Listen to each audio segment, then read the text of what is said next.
Private स्कूलों की फीसों का मसला नहीं सुलझ पाया है। पंजाब सरकार भी आपसी बातचीत के जरिए कोई सर्वमान्य हल खोजने में नाकाम साबित हुई है। इस बीच पेरेंट्स के वकील चरणपाल सिंह बागड़ी ने एक और याचिका पंजाब एवं हरियाणा हाई कोर्ट में दायर कर दी है। अभी हमारे साथ चरणपाल सिंह बागड़ी मौजूद हैं, उन्हीं से बातचीत करते हैं। आखिर एक और नई याचिका लगाने की नौबत क्यों आई, इसका क्या मसौदा है? देखो, ਪਹਿਲਾਂ ਤਾਂ ਜਿਹੜੀ ਇਹਨਾਂ ਦੀ ਪਟੀਸ਼ਨ ਸੀਗੀ ਉਸ ਵਿੱਚ ਅਸੀਂ ਐਜ਼ ਰਿਸਪੋਂਡੈਂਟ ਇੰਪਲੀਡ ਹੋਏ ਸੀ ਤੇ ਉਹ ਆਰਡਰ ਨੂੰ ਮੋਡੀਫਾਈ ਕਰਨ ਲਈ ਐਪਲੀਕੇਸ਼ਨ ਲਗਾਈ ਸੀਗੀ। ਤੇ ਜਦੋਂ ਪੂਰਾ ਰਿਕਾਰਡ ਮੈਂ ਪੈਰੂਜ਼ ਕੀਤਾ, ਜਿਹੜਾ ਉਹ ਆਰਡਰ ਗਵਰਨਮੈਂਟ ਦਾ ਆਰਡਰ 14/5/2020 ਵਾਲਾ ਇਹਨਾਂ ਨੇ ਚੈਲੰਜ ਕੀਤਾ ਸੀ, ਗਵਰਨਮੈਂਟ ਨੇ ਇਹਨਾਂ ਨੂੰ ਉੱਥੇ ਛੋਟ ਦੇ ਰੱਖੀ ਸੀ ਵੀ ਜਦੋਂ ਕੰਡੀਸ਼ਨ ਨੋਰਮਲਾਈਜ਼ ਹੋ ਜਾਏਗੀ ਕੋਵਿਡ-19 ਦੀ ਸਿਚੁਏਸ਼ਨ ਤੋਂ ਬਾਅਦ, ਉਹਦੇ 1 ਮਹੀਨੇ ਤੋਂ ਬਾਅਦ ਇਹ ਪੂਰੇ charges, annual charges, development charges, building fund, ਜੋ ਵੀ ਇਹ ਚਾਰਜ ਕਰਦੇ ਨੇ ਉਦੋਂ ਪੇਰੈਂਟਸ ਤੋਂ ਲੈ ਲੈਣ। ਇਸ ਤੋਂ ਬਿਨਾਂ ਇਹਨਾਂ ਨੂੰ ਕਿਹਾ ਹੋਇਆ ਸੀ ਵੀ ਸਮਰ ਵਕੇਸ਼ਨ ਦੀ ਜਿਹੜੀ ਫੀ ਆ ਉਹ ਵੀ ਚਾਰਜ ਕਰ ਸਕਦੇ ਨੇ। ਹੁਣ ਉਹ ਆਰਡਰ ਇੱਕ ਤੇ ਉਹ ਸਾਡੇ ਅਗੇਂਸਟ ਸੀ। ਸਪੋਜ਼ ਅਸੀਂ ਜਿਸ ਪਟੀਸ਼ਨ ਦੇ ਵਿੱਚ ਮੈਂ ਪੇਰੈਂਟਸ ਦੇ ਵੱਲੋਂ ਅਪੀਅਰ ਹੋਇਆ ਸੀ, ਅਗਰ ਇਹਨਾਂ ਦੀ ਉਹ ਵਾਲੀ ਜਾਚਿਕਾ ਖਾਰਜ ਹੁੰਦੀ ਤਦ ਵੀ ਇਹ ਅੱਜ ਤੋਂ 4 ਮਹੀਨੇ ਬਾਅਦ ਜਾਂ 5 ਮਹੀਨੇ ਬਾਅਦ ਪੰਜਾਬ ਗਵਰਨਮੈਂਟ ਦੇ ਆਰਡਰ ਦੇ ਮੁਤਾਬਕ ਇਹਨਾਂ ਨੇ ਕਹਿਣਾ ਸੀ ਚਲੋ ਹੁਣ ਨੋਰਮਲ ਕੰਡੀਸ਼ਨ ਹੋ ਗਈ, ਲਿਆਓ ਹੁਣ ਦੇ ਦਿਓ ਤੁਸੀਂ ਜਿਹੜੀ ਫੀ ਦੇਣੀ ਹੈ। ਸੋ ਇਸ ਨੂੰ ਐਪਰੋਪਰੀਏਟ ਮੱਦੇ ਨਜ਼ਰ ਰੱਖਦੇ ਹੋਏ ਕਿ ਵੀ ਪੇਰੈਂਟਸ ਦਾ ਇੰਨਾ ਵਿਸ਼ਵਾਸ ਬਣ ਗਿਆ, ਉਹਨਾਂ ਦੇ ਇੰਟਰਸਟ ਨੂੰ ਪ੍ਰੋਟੈਕਟ ਕਰਨ ਵਾਸਤੇ ਜਿਹੜੀ ਇਹ ਸੈਕਿੰਡ ਇਹਨਾਂ ਦੇ ਬਰਾਬਰ ਖੜੇ ਹੋਣ ਲਈ ਇਹ ਪਟੀਸ਼ਨ ਪਾਈ ਗਈ ਹੈ, ਜਿਹਦੇ 'ਚ ਇਹ ਮੰਗਿਆ ਗਿਆ ਕਿ ਜਿਹੜੇ ਛੋਟੇ ਬੱਚੇ ਨੇ, ਕਿੰਡਰਗਾਰਡਨ ਦੇ ਨੇ, pre nursery, nursery, second standard ਤੱਕ ਦੇ ਬੱਚੇ ਨੇ, ਜਿਨ੍ਹਾਂ ਨੂੰ ਨੈੱਟ ਦੇ ਅੱਗੇ ਬੈਠਣਾ ਹੀ ਨਹੀਂ ਆਉਂਦਾ, ਉਹਨਾਂ ਦੀ ਐਜੂਕੇਸ਼ਨ ਲੈਣ ਦਾ ਤਾਂ ਬਹੁਤ ਦੂਰ ਦਾ ਕੰਮ ਹੈ। ਉਹਨਾਂ ਤੋਂ ਕੋਈ ਵੀ ਪੈਸਾ ਨਾ ਲਿਆ ਜਾਵੇ। ਟਿਊਸ਼ਨ ਫੀ ਤਾਂ ਬਹੁਤ ਦੂਰ ਦੀ ਗੱਲ ਹੈ, ਕੋਈ ਕਿਸੇ ਕਿਸਮ ਦੇ ਚਾਰਜਸ 2021 ਲਈ ਸਾਰੀ ਵੇਵ ਆਫ ਕਰ ਦਿੱਤੇ ਜਾਣ। ਔਰ ਜਿਹੜੇ ਵੱਡੇ ਬੱਚੇ ਨੇ ਇਸ ਤੋਂ, ਉਹਨਾਂ ਨੂੰ ਸਿਰਫ ਤੇ ਸਿਰਫ ਅਗਰ ਮੰਗਦੇ ਨੇ ਇਹ ਸਿਰਫ tuition fee in proportion to the lecture delivered. CBSE, PSEB, ICSE board ਨੇ ਕੁਛ ਇਹਨਾਂ 'ਤੇ ਘੰਟੇ ਦੱਸੇ ਹੋਏ ਨੇ ਵੀ ਤੁਸੀਂ ਇੰਨੇ ਘੰਟੇ ਜਿਹੜੀ ਐਜੂਕੇਸ਼ਨ ਆ ਮੁਹੱਈਆ ਕਰਾਉਣੀ ਹੈ, ਜਿਹਦੇ ਬਦਲੇ ਟਿਊਸ਼ਨ ਫੀ ਸੈਟਲ ਹੋ ਰੱਖੀ ਹੈ। 2 ਲੈਕਚਰ ਲਾਣੇ ਆ ਅਗਰ ਇਹ 7 ਲੈਕਚਰ ਦੇ ਅਗੇਂਸਟ, ਤਾਂ ਸਿਰਫ 2 ਲੈਕਚਰ ਦੇ ਜਿਹੜੇ ਬੱਚੇ ਉਹ ਕਲਾਸਿਸ ਨੂੰ ਜੁਆਇਨ ਕਰ ਸਕਦੇ ਨੇ। ਇਹ 'ਚ ਕੰਡੀਸ਼ਨ ਜਿਹੜੀ ਕੋਵਿਡ-19 ਤੋਂ ਬਾਅਦ ਕਲੀਅਰ ਕੀਤੀ ਗਈ ਹੈ ਕਿ ਕਿੰਨੇ ਪੇਰੈਂਟਸ ਨੇ ਜਿਨ੍ਹਾਂ ਦਾ ਬਿਜ਼ਨਸ ਸ਼ਹਿਰ 'ਚ ਸੀਗਾ, ਪ੍ਰਾਈਵੇਟ ਜੌਬਸ ਸ਼ਹਿਰ 'ਚ ਸੀ, ਉਹ ਇੱਥੇ ਆਏ ਹੋਏ ਸੀ, ਬੱਚੇ ਵੀ ਪੜ੍ਹਦੇ ਰਹਿਣ ਤੇ ਆਪਣੇ ਬਿਜ਼ਨਸ ਨੂੰ ਵੀ ਚਲਾਉਂਦੇ ਰਹਿਣ। ਜਦੋਂ ਉਹ ਬਿਜ਼ਨਸ ਠੱਪ ਹੋ ਗਿਆ, ਉਹ ਇੱਥੋਂ ਆਪਣਾ ਇਨਕਮ ਜ਼ੀਰੋ ਹੋ ਗਈ, ਉਹ ਪਿੰਡਾਂ 'ਚ ਮਾਈਗ੍ਰੇਟ ਕਰ ਗਏ। ਸਾਡੇ ਤਾਂ ਸ਼ਹਿਰਾਂ ਦੇ ਵਿੱਚ ਵੀ ਇੰਟਰਨੈਟ ਇੰਨਾ ਜ਼ਿਆਦਾ ਅੱਛੀ ਸਰਵਿਸ ਨਹੀਂ ਹੈ, ਪਿੰਡਾਂ 'ਚ ਤਾਂ ਕੋਈ ਮਤਲਬ ਹੀ ਨਹੀਂ ਹੈ ਵੀ ਕੋਈ ਸਰਵਿਸ ਚੱਲਦੀ ਪਈ ਹੈ। ਔਰ ਜੋ ਇਹ ਕਲਾਸਿਸ ਦਾ ਇਸ਼ੂ ਹੈ, ਇਹ ਪੇਰੈਂਟਸ 'ਤੇ ਬਰਡਨ ਹੈ। ਕਿੱਦਾਂ ਬਰਡਨ ਹੈ? ਜੇ ਹੁਣ ਇੱਕ ਪੇਰੈਂਟਸ ਦੇ ਕਈ ਕੇਸਿਸ ਨੇ ਵਿੱਚ ਜਿਨ੍ਹਾਂ ਕੋਲ 3 ਬੱਚੇ ਨੇ, 2 ਬੱਚੇ ਨੇ, ਉਹਨਾਂ ਲਈ ਪਹਿਲਾਂ ਤਾਂ ਉਹ ਅਰੇਂਜ ਕਰ ਰਹੇ ਆ ਮਲਟੀਮੀਡੀਆ ਸਮਾਰਟਫੋਨ ਅਰੇਂਜ ਕਰ ਰਹੇ ਆ, ਜਾਂ ਬੱਚੇ ਕਹਿੰਦੇ ਜੀ ਦੂਜਾ ਬੱਚਾ ਲੈਪਟਾਪ 'ਤੇ ਬੈਠਾ, ਮੈਨੂੰ ਲੈਪਟਾਪ ਲੈ ਕੇ ਦਿਓ। 30 ਮਿੰਟ ਦੇ ਵਿੱਚ ਪੂਰੇ ਬੱਚਿਆਂ ਦੀ ਨਾ ਕੋਈ ਪ੍ਰੋਬਲਮ ਸੁਣੀ ਜਾਂਦੀ ਹੈ, ਨਾ ਉਹ ਹੱਲ ਹੋ ਸਕਦੀ ਹੈ। ਟੀਚਰ ਵੀ ਕਿੰਨਾ ਕੁ ਕੰਮ ਕਰ ਸਕਦਾ ਆਨਲਾਈਨ, ਆਪਾਂ ਨੂੰ ਸਭ ਨੂੰ ਪਤਾ ਹੀ ਹੈ। ਔਰ ਇਹ 'ਤੇ ਬੱਚਿਆਂ ਦੇ ਮਾਪਿਆਂ ਦੀ ਜ਼ਿੰਮੇਵਾਰੀ ਹੋਰ ਵੱਧ ਗਈ। ਹੋਮਵਰਕ ਆ ਰਿਹਾ, ਕਈ ਇਸ਼ੂ ਇੱਦਾਂ ਦੇ ਵਿੱਚ ਹਾਈਲਾਈਟ ਕੀਤੇ ਨੇ, WhatsApp 'ਤੇ ਹੋਮਵਰਕ ਭੇਜਦੇ ਨੇ। ਪੇਰੈਂਟਸ ਨੂੰ ਤਾਂ ਹੋਰ ਕੰਮ ਲੱਗ ਗਿਆ। ਪੇਰੈਂਟਸ ਦੀ ਜਿਹੜੀ ਡਿਊਟੀ ਹੈ ਉਹ ਟੀਚਰਸ ਦੀ ਡਿਊਟੀ ਪਰਫਾਰਮ ਕਰ ਰਹੇ ਨੇ, ਰਾਦਰ ਕਿ ਹੋ ਸਕਦਾ ਵੀ ਪੇਰੈਂਟਸ ਨੂੰ ਪੇ ਕਰਨ ਦਾ ਕੋਈ ਕੁਐਸਚਨ ਅਰਾਈਜ਼ ਹੁੰਦਾ, ਗਵਰਨਮੈਂਟ ਕਿਤੇ ਹੈਲਪ ਕਰੇ ਕਿਤੇ ਨਾ ਕਿਤੇ ਜਾ ਕੇ ਬੱਚੇ ਨੂੰ ਘਰ 'ਚ ਸਾਂਭਣਾ ਤੇ ਉਹਦਾ ਕੰਮ ਜਿਹੜਾ ਉਹ ਖੁਦ ਕਰਾਉਣਾ। ਹੁਣ ਜਿਹੜਾ ਇਸ਼ੂ ਆਪਾਂ ਇਸ ਰਿਟ ਦੇ ਵਿੱਚ ਬਰਾਬਰ ਖੜੇ ਹੋ ਕੇ ਮੰਗ ਕੀਤੀ ਹੈ, ਇਹਦੇ ਵਿੱਚ ਕੁਛ ਕੁ ਸਕੂਲਾਂ ਨੇ ਪੰਜਾਬ ਗਵਰਨਮੈਂਟ ਦੇ ਪੁਰਾਣੇ ਆਰਡਰ ਸੀਗੇ ਵੀ ਤੁਸੀਂ ਫਿਲਹਾਲ ਕੋਈ ਸਿਰਫ ਟਿਊਸ਼ਨ ਫੀ ਜੇ ਲੈਣੀ ਆ ਉਹ ਲੈ ਸਕਦੇ ਹੋ।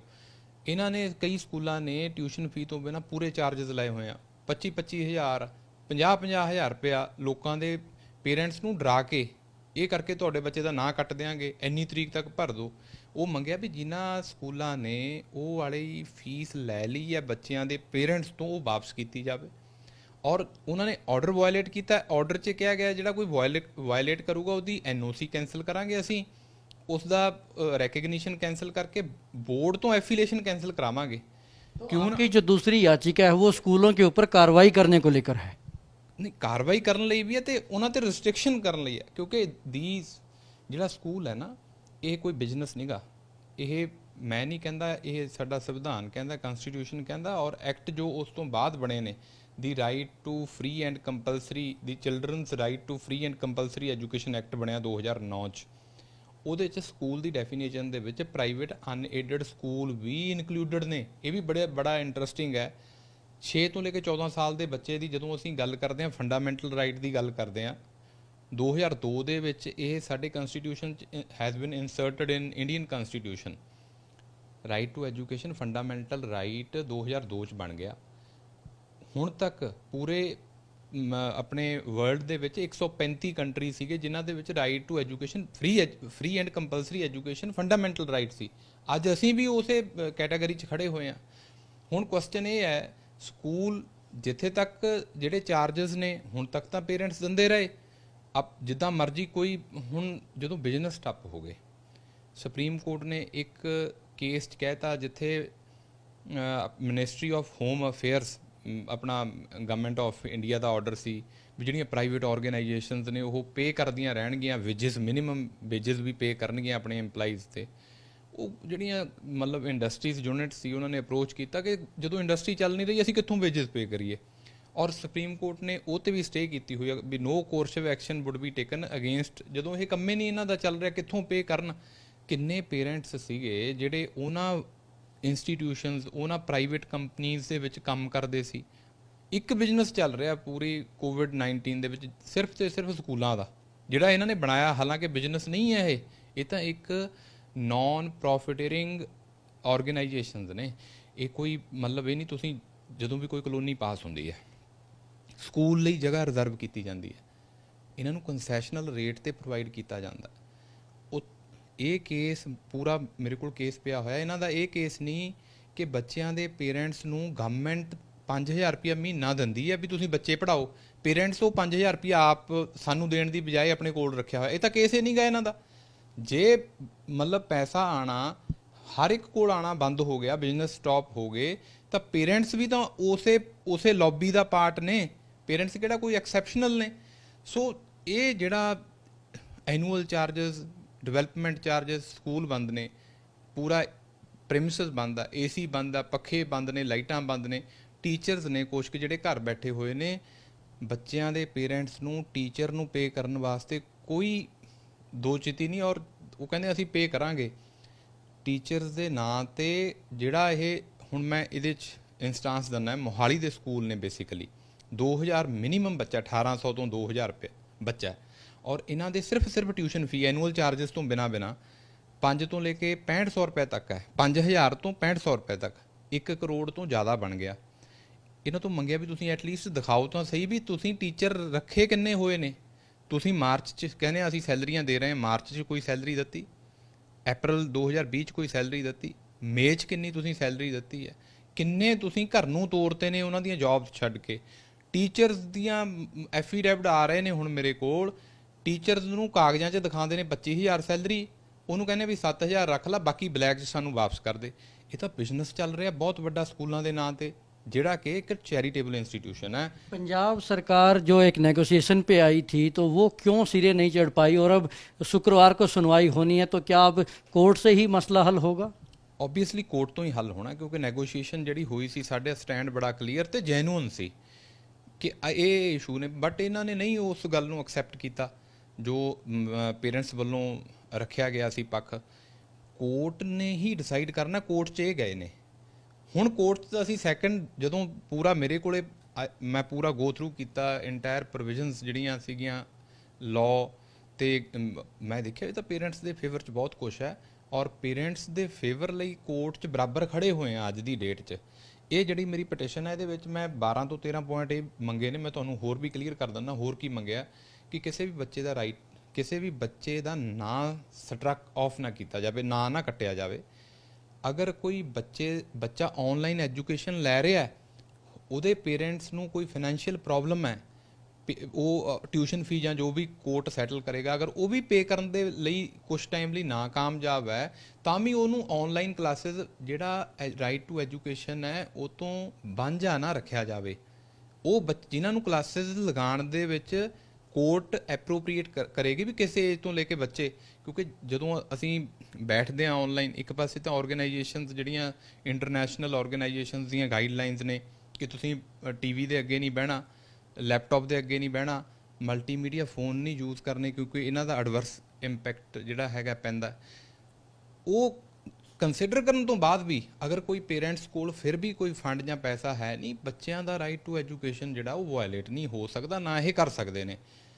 ਮੈਂ ਤੁਹਾਨੂੰ ਇੱਕ ਗੱਲ ਹੋਰ ਕਲੀਅਰ ਕਰ ਦੇਣੀ ਚਾਹੁੰਦਾ ਹਾਂ, ਜਿੰਨੇ ਇਹ ਇੰਸਟੀਟਿਊਸ਼ਨ ਬਣੇ ਹੋਏ ਨੇ ਗਵਰਨਮੈਂਟ ਲੈਂਡ ਤੇ, ਮੈਂ ਪਹਿਲਾਂ ਦੱਸ ਚੁੱਕਿਆ ਤੁਹਾਨੂੰ, ਉਹਦੇ ਤੇ ਜਿਹੜਾ ਫੰਡ ਇੱਕ ਇਹਨਾਂ ਨੇ ਫੰਡ ਕ੍ਰੀਏਟ ਕਰਨਾ ਹੁੰਦਾ as per the act of 2016, ਕਿਉਂਕਿ ਇਹ ਜਿਹੜਾ ਪ੍ਰੋਫਿਟ ਮੁਨਾਫਾ ਹੁੰਦਾ ਉਹਨੂੰ ਕਿਸੇ ਹੋਰ ਟਰਸਟ ਵਿੱਚ ਯੂਜ਼ ਨਹੀਂ ਕਰ ਸਕਦੇ, ਕਿਤੇ ਆਪਣੇ ਪਰਸਨਲ ਯੂਜ਼ ਲਈ ਨਹੀਂ ਕਰ ਸਕਦੇ।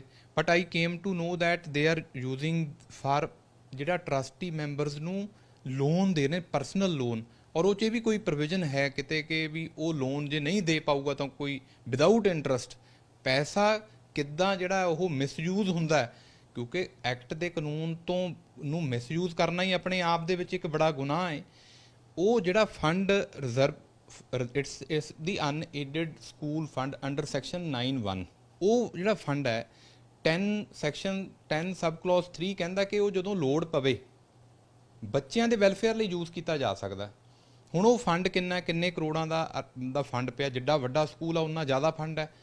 ਮੈਂ ਪਹਿਲਾਂ ਹੀ ਦੱਸ ਚੁੱਕਿਆ ਤੁਹਾਨੂੰ, ਉਹ ਜਿਹੜਾ ਫੰਡ ਹੈ ਟੀਚਰਸ ਨੂੰ ਸੈਲਰੀ ਪੇ ਕਰਨ ਵਾਸਤੇ, ਇਹਨਾਂ ਨੇ ਸੈਲਰੀ ਦੀ ਗੱਲ ਕੀਤੀ ਹੈ ਨਾ, ਸੈਲਰੀ ਪੇ ਕਰਨ ਟਰਾਂਸਪੇਰੈਂਟ ਮੈਨਰ ਦੇ ਵਿੱਚ ਕੋਰਟ ਉਹਨੂੰ ਰੈਗੂਲਰਾਈਜ਼ ਕਰਕੇ ਜਾਂ ਗਵਰਨਮੈਂਟ ਨੂੰ ਆਥੋਰਾਈਜ਼ ਕਰਕੇ ਵੀ ਹਾਂ ਉਹਨਾਂ ਤੁਸੀਂ ਯੂਜ਼ ਕਰਕੇ ਜਿਹੜੀ ਟੀਚਰਸ ਦੀ ਸੈਲਰੀ ਲੋੜ ਦੇ ਮੁਤਾਬਕ ਪੇ ਕਰ ਸਕਦੇ ਹੋ।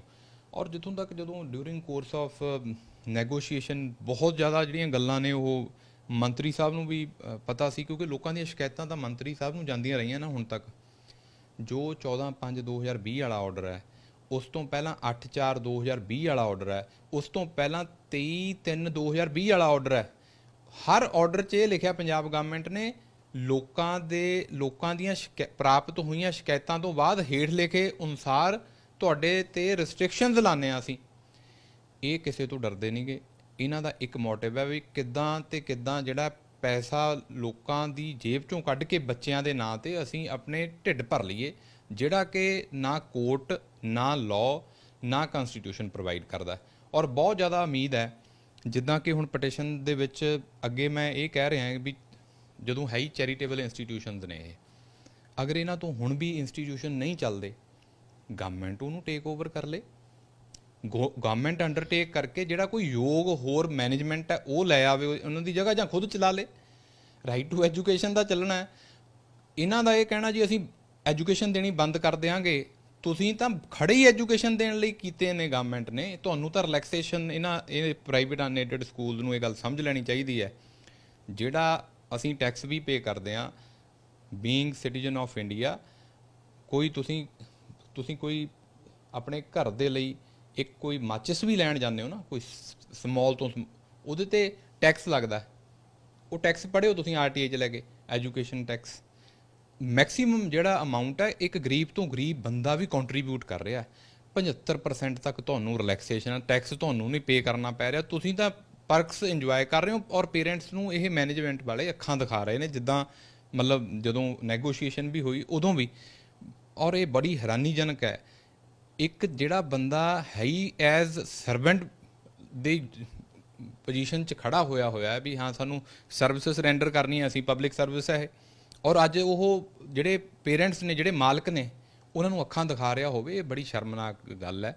ਔਰ ਕੋਰਟ ਦੇ ਅੱਗੇ ਪੂਰੇ ਵਿਦ ਰਿਕਾਰਡ ਇਹਨਾਂ ਨੇ, ਅਗਰ ਤੁਸੀਂ ਇਹ ਸ਼ਾਰਟ ਲੈਣੇ ਚਾਹੁੰਦੇ, ਮੈਂ ਐਨੈਕਸ ਕੀਤਾ ਇਹਦੇ 'ਚ ਕਿੱਦਾਂ ਪੇਰੈਂਟਸ ਤੋਂ ਫੀਸ ਵਸੂਲ ਲਈ ਗਈ ਹੈ। 23/3/2020 ਵਾਲਾ ਆਰਡਰ ਕਹਿੰਦਾ ਪੰਜਾਬ ਗਵਰਨਮੈਂਟ ਦਾ ਸਕੂਲਾਂ ਨੂੰ ਕੋਈ ਫੀ ਨਹੀਂ ਲੈਣੀ, ਤੁਸੀਂ ਨਾਰਮਲਾਈਜੇਸ਼ਨ ਹੋਣ ਤੋਂ 1 ਮਹੀਨਾ ਬਾਅਦ ਲੈਣੀ ਹੈ। ਜੇ ਉਹ ਆਪਾਂ ਮੰਨ ਲਈਏ ਵੀ ਖੜਾ ਰਹਿੰਦਾ ਪਿਆ, ਉਹ ਆਰਡਰ ਇਹਨਾਂ ਨੇ ਵਾਇਲੇਟ ਕੀਤਾ। 8/4 ਵਾਲਾ ਆਰਡਰ ਵਾਇਲੇਟ ਕੀਤਾ, ਜਿਹਦੇ ਵਿੱਚ ਜਿਹੜੀਆਂ ਬੁੱਕਸ ਇਹਨਾਂ ਨੇ ਆਪਣੇ ਜਿਹੜੇ ਰੱਖੇ ਹੋਏ ਨੇ ਅੱਗੇ ਸੈੱਲ ਆਊਟ ਕਰਨ ਲਈ, ਆਪਣੀਆਂ ਦੁਕਾਨਾਂ ਖੋਲ੍ਹੀਆਂ ਹੋਈਆਂ ਨੇ ਅੱਗੇ। ਫਿਰ 14/5 ਵਾਲਾ ਇਹਨਾਂ ਨੂੰ ਇੰਨਾ ਚੁਭਿਆ, ਕੋਰਟ 'ਚ ਪਹੁੰਚ ਗਏ। ਹੁਣ ਕੋਰਟ ਦਾ ਆਰਡਰ ਜਿਹੜਾ ਸੀ ਉਹ ਬੜਾ ਕਲੀਅਰ ਸੀ ਵੀ 70% ਇਹ ਚਾਰਜ ਕਰ ਸਕਦੇ ਨੇ, 6 ਮਹੀਨਿਆਂ ਦੇ ਵਿੱਚ 2 ਕਿਸ਼ਤਾਂ ਵਿੱਚ ਲੈ ਲਓ। ਕੋਰਟ ਨੇ ਨਹੀਂ ਕਿਹਾ ਤੁਸੀਂ 31 ਮਈ ਤੱਕ ਲੈ ਲਓ, ਕੋਰਟ ਨੇ ਨਹੀਂ ਕਿਹਾ ਵੀ ਤੁਸੀਂ 10 ਜੂਨ ਤੱਕ ਲੈ ਲਓ। ਮੈਂ 10 ਇੱਦਾਂ ਦੇ ਜਿਹੜੇ ਆਰਡਰ ਨੇ ਉਹ ਲਿਖਾਏ ਨੇ ਪੇਰੈਂਟਸ ਨੂੰ, ਜਿੱਥੇ ਧਮਕਾਇਆ ਗਿਆ ਵੀ ਤੁਹਾਡੇ ਬੱਚੇ ਦਾ ਨਾਂ ਕੱਟ ਦਿਆਂਗੇ ਅਗਰ ਤੁਸੀਂ 31 ਮਈ ਤੱਕ ਫੀਸ ਜਮ੍ਹਾਂ ਨਹੀਂ ਕਰਾਉਂਦੇ। अब उम्मीद है कि जो कल सुनवाई होनी है उसमें इलाज हो जाएगा पक्का। ਇਲਾਜ ਮੈਂ ਤੁਹਾਨੂੰ ਉੱਥੇ ਹੀ ਆ ਰਿਹਾ ਸੀ। 22/5 ਵਾਲਾ ਆਰਡਰ ਤੋਂ ਬਾਅਦ 2 ਵਾਰ ਹੀਅਰਿੰਗ ਹੋ ਚੁੱਕੀ, ਪ੍ਰੀਪੋਨਮੈਂਟ ਵਾਲੀ ਵੀ। 1 ਤਰੀਕ ਨੂੰ ਕੋਰਟ ਕੀ ਲਿਖਦਾ ਹੈ, ਜਿਹੜੀ ਕੋਰਟ ਨੇ ਕਿਹਾ ਸੀ ਕਿ ਵੀ 70% ਤੁਸੀਂ ਲੈ ਸਕਦੇ ਹੋ 6 ਮਹੀਨੇ ਦੇ ਅੰਦਰ ਅੰਦਰ, ਉਹ ਆਰਡਰ ਜਿਹੜਾ 1 ਜੂਨ ਨੂੰ ਕੋਰਟ ਨੇ ਲਿਖਿਆ ਵੀ ਪੇਰੈਂਟਸ ਦੀ ਹਾਲਾਤ ਨੂੰ ਮੱਦੇਨਜ਼ਰ ਰੱਖਦੇ ਹੋਏ ਵਕੀਲ ਸਾਹਿਬਾਨ ਮਤਲਬ ਇਹ ਪਾਰਟੀਆਂ ਦੇਖ ਕੇ ਇਹਦਾ ਸੋਲੂਸ਼ਨ ਕੱਢਣ। ਬਾਕੀ ਜੇ ਕੋਈ ਹੈ ਉਹ ਫੀਸ ਦੇ ਦੇ, ਕਿਉਂਕਿ ਕਲਾਸਿਸ ਆਨਲਾਈਨ ਲੈ ਰਹੇ ਨੇ। ਹੁਣ ਬਾਕੀ ਜਿਹੜਾ ਹੈ ਵੀ ਉਹ ਫੀ ਦੇ ਦੇਣ। ਉਹਨਾਂ ਵਾਲਿਆਂ 'ਚ ਤਾਂ ਕੈਟੇਗਰੀ 'ਚ ਤਾਂ ਬਹੁਤ ਘੱਟ ਲੋਕ ਆਉਂਦੇ ਨੇ ਨਾ, ਜਿਨ੍ਹਾਂ ਦੇ ਹਾਲਾਤ ਮਾੜੇ ਨੇ ਉਹੀ ਕੋਰਟ ਦੇ ਅੱਗੇ ਖੜੇ ਨੇ। ਕੋਰਟ ਨੇ ਇਹ ਗੱਲ ਕਹੀ ਹੈ ਜਿਹੜੇ ਮਾਪੇ ਨਹੀਂ ਪੇ ਕਰ ਸਕਦੇ ਉਹਦੇ ਵਾਸਤੇ ਕੋਈ ਹੱਲ ਕੱਢਿਆ ਜਾਵੇ। ਹੱਲ ਕੱਢਣ ਵਾਸਤੇ ਤਾਂ ਕੋਰਟ 'ਚ ਇਹਨਾਂ ਤੋਂ ਬਾਅਦ ਆਏ ਆ, ਪਹਿਲ ਇਹਨਾਂ ਨੇ ਕੀਤੀ ਹੈ। ਹੁਣ ਇਸ਼ੂ ਇਹ ਬਣ ਗਿਆ ਕਿ ਜਿੱਥੇ ਇਹ ਪਹਿਲਾਂ ਖੜੇ ਹੋਏ ਸੀ ਉਸ ਸਿਚੁਏਸ਼ਨ 'ਚ ਕੋਰਟ 'ਚ ਅਸੀਂ ਵੀ ਬਰਾਬਰ ਖੜ ਗਏ ਹਾਂ। ਪਹਿਲਾਂ ਇਹਨਾਂ ਦੇ ਪਟੀਸ਼ਨ ਦੇ ਵਿੱਚ ਬਣੇ ਸੀ ਔਰ ਟੋਟਲੀ ਮੈਂ ਕਲੀਅਰ ਕਰ ਰਿਹਾ ਵੀ ਇਹ ਫ੍ਰੀ ਆਫ ਕਾਸਟ ਮੈਂ I am rendering my services for the welfare of entire parents of state of Punjab. And ਜਿੱਥੋਂ ਤੱਕ ਵੀ ਇਹ फाइट करनी पई वो लीगली फाइट जिहड़ी है वो चलती रहेगी। तो ये थे पेरेंट्स के वकील चरणपाल सिंह बागड़ी, जिन्होंने इस केस में अब बराबरी के साथ खड़ा होने का एक दावा किया है। और जिस तरह से उन्होंने एक और याचिका दायर की है उससे अब उम्मीद बंधी है कि जो पंजाब के प्राइवेट स्कूल है उनकी मनमानी पर रोक लगेगी। उन्होंने जो गलत तरीके से फ़ीसें वसूली गई उसकी वापसी से लेकर के और जो बच्चे फ़ीस नहीं दे सकते उनका नाम न काटने तक की ताकीद इसमें की है। अब देखना होगा कि आखिर सुनवाई के दौरान किस तरह का निर्णय पंजाब एवं हरियाणा हाई कोर्ट से निकल कर आता है। इस निर्णय के ऊपर सभी की निगाहें टिकी हुई हैं। कैमरामैन अलजिंदर सिंह के साथ Rajesh Chauhan, living India news, Chandigarh.